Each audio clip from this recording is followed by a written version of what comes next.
Hey everyone, welcome back. Today, we're unpacking Absolute Wonder Woman issue number 3. This chapter has it all: high stakes battles, sacrifices, and Diana proving once again why she's not just a hero, but a symbol of hope.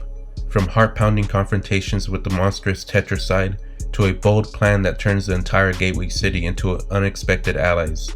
This issue takes Wonder Woman to new heights, showcasing her unmatched bravery, intelligence, and unwavering compassion. Stick around as we break down every electrifying moment and explore what makes this story a standout in Wonder Woman's mythos. We pick up the story at the Gateway City Natural History Museum, where Wonder Woman is locked in a brutal showdown with the Tetracide, a Lovecraftian nightmare that's literally named the Four Killer. Meanwhile, Barbara Minerva, yep, that Barbara, watches the chaos on TV, whispers, "Wonder Woman?" and bolts out of the room. What's her deal? We'll circle back. Cut to Diana, flying toward a military outpost, where she drops a bone-chilling warning. I don't think I can emphasize the gravity of this situation any more clearly. Please, listen. Tetracide means, quite literally, the Four Killer. It kills in 4 ways: death of fear, death of mind, death of body, death of soul. And the scariest part, death of fear means you're drawn to the monster, like bees to honey. Soldiers think no fear sounds awesome, until Diana schools them. The Tetracide's death of fear means that you no longer feel fear in its presence. Instead, you're irresistibly drawn to it. You'll willingly walk into its jaws. Soon, the Tetracide will begin to emit a loud piercing sound that will travel for miles. When people hear it, they will feel uncontrollable compulsions to reach it. They will stop at nothing to be near the sound. Those who do will suffer a death that claims mind, body, and soul. And as for the soul, well, the people trampled to death in their frantic rush towards the Tetracide's maw may be considered the fortunate ones. A soldier mutters, "Lord." Diana solemnly replies, "Yes, and for those who survive the sound, even touching the Tetracide will destroy their minds, leaving them helpless. Death of body follows soon after, as it consumes them, and the death of soul, that speaks for itself, does it not? So for the love of Hera, leave this place. Run while you can." Diana strides out of the room, but Steve quickly follows. "Diana," he calls. She stops to face him. She urgently implores Steve to evacuate civilians immediately, stressing that she'll be unable to assist once a foreboding sound begins. An event she warns is imminent. On the beach, as she prepares to face the Tetracide, Diana addresses her Pegasus. "Stay back, Pegasus. Attack with hellfire if you can, but keep your distance. One touch of its tentacle, and it's over. Zeus himself will ensure you are not resurrected again, my friend." Turning her attention to the Tetracide, Diana speaks with resolve.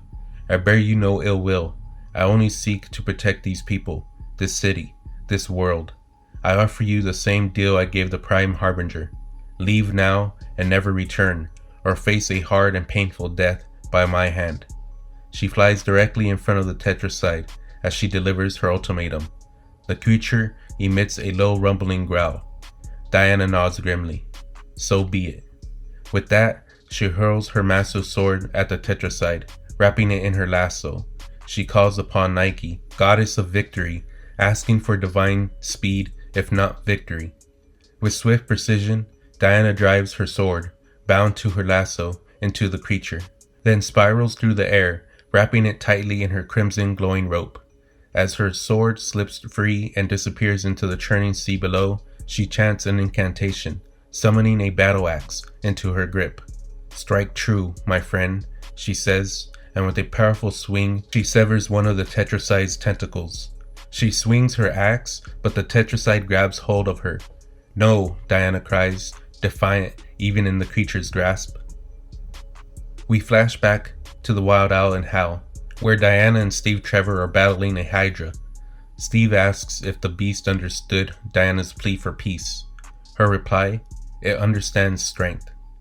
Steve gazes into the fire. Gateway City is on the coast.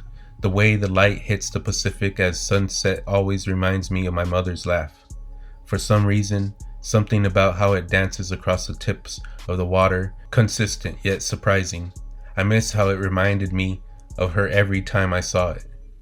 Back at Diana and Cersei's home, Diana says, "Stephen, would you mind grabbing some firewood from the pile by the door?"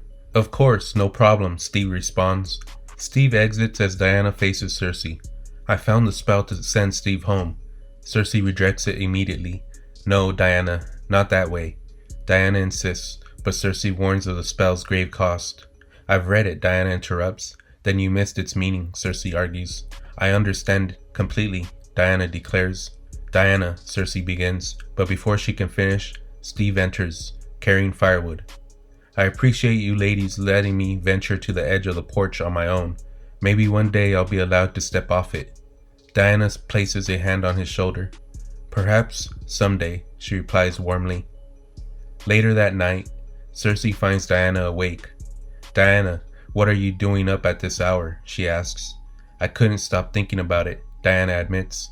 "About what, darling?" Cersei asks gently. "About what I am to be," Diana begins. "If I am a great warrior, and will someday be an even greater one, a savior of humanity, as you say, then I cannot fail in my first mission for humanity." "Mission?" Cersei repeats, confused. "To return to them one of their great heroes, one good man, is all it takes to save the world."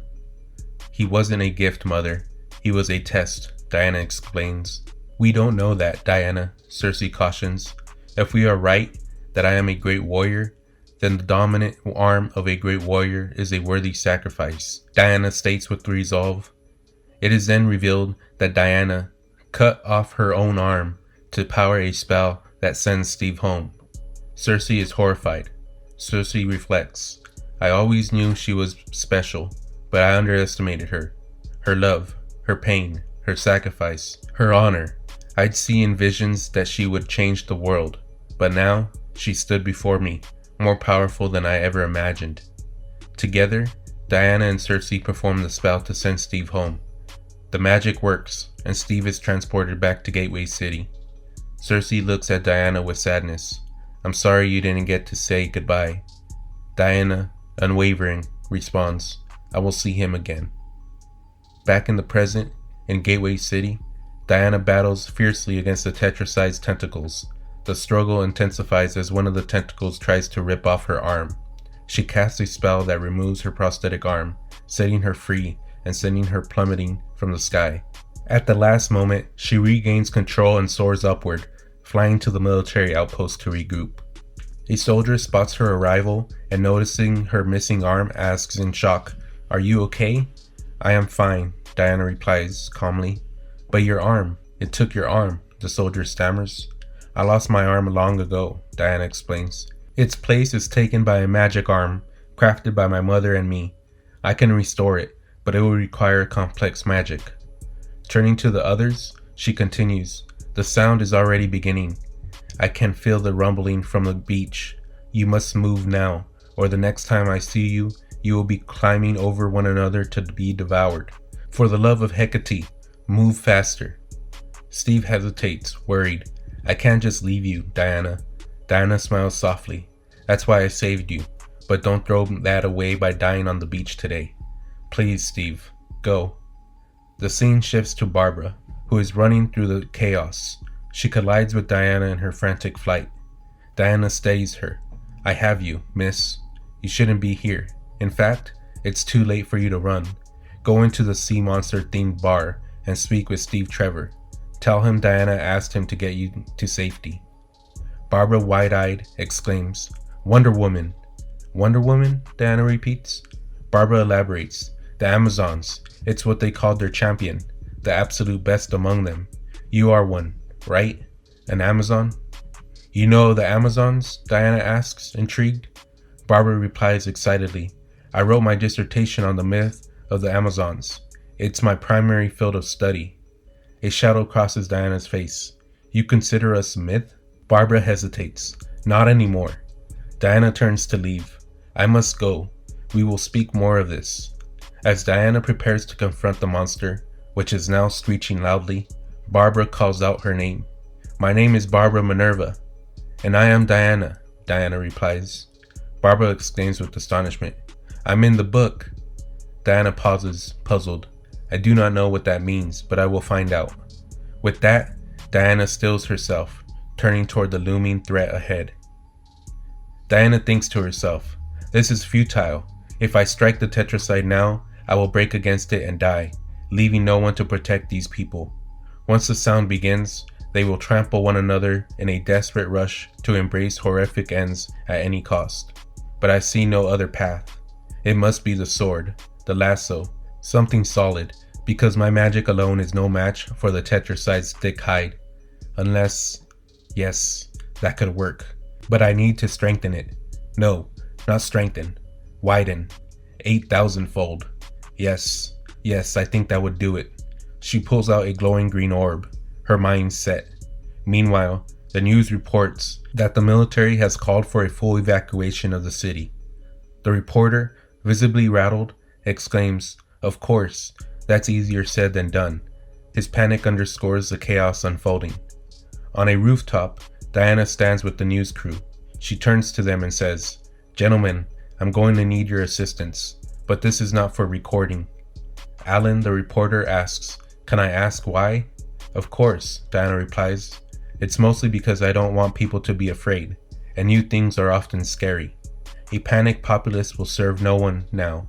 The other reason is that magic is sacred, and not everyone has earned the responsibility to wield it." The cameraman nods, impressed. "That was a pretty good answer." Alan agrees. Diana begins to draw a glowing purple casting circle around herself. She faces the cameraman and begins speaking as the broadcast goes live. "Hello, Gateway City. My name is Diana, and I need your help to save your city. There is a terrible monster on the beach called the Tetracide. I've been fighting it, but it is very powerful, beyond me. The military is working to evacuate you, but there isn't enough time. Very soon, the Tetracide will begin to emit a sound. This sound will compel you to sacrifice yourself to it." Diana pauses, her tone becoming resolute. "What I am about to say may be difficult to hear or understand, but to save you from this fate, I will temporarily make all of you death, the entire city." The cameraman and Alan exchange startled glances, confusion written across their faces. Diana presses on, unwavering. "Many of you may not believe me, but I assure you, you're about to become believers. Panic and the chaos it brings will now be almost as deadly as the tetracide itself. I need you to remain calm. Those of you hearing this message now, I need you to help your friends and neighbors. Kindness and compassion are what will save us. I came here to save your city, but today it seems it will be up to you to save your city instead. I know you can do it. Wonder Woman believes in you." The broadcast ends, and Diana turns to the news crew. "Thank you, gentlemen. Please run that on a loop. Broadcast the message instead of showing the tetracide. One is instructive and hopeful, and the other will only incite chaos and fear. I am counting on you to choose the former." With those words, Diana throws the orb to the ground. Its magic bursts forth, spreading across the city in shimmering waves. And that wraps up the deep dive into Absolute Wonder Woman issue number 3. In this action-packed chapter, Diana faced impossible odds as she battled the terrifying tetracide, pushed her strength and magic to the limit, and inspired an entire city to rise against fear and chaos. Her sacrifices, from the literal loss of her arm to the emotional weight of her decisions, to look up to. Absolute Wonder Woman issue number 2. This issue doesn't just showcase her power, it highlights her humanity, her ingenuity, and her unwavering faith in the people she protects. What did you think of Diana's bold moves and the incredible twist in the story? Let me know in the comments below, and don't forget to like, share, and subscribe for more comic breakdowns. Thank you for watching. Until next time, later.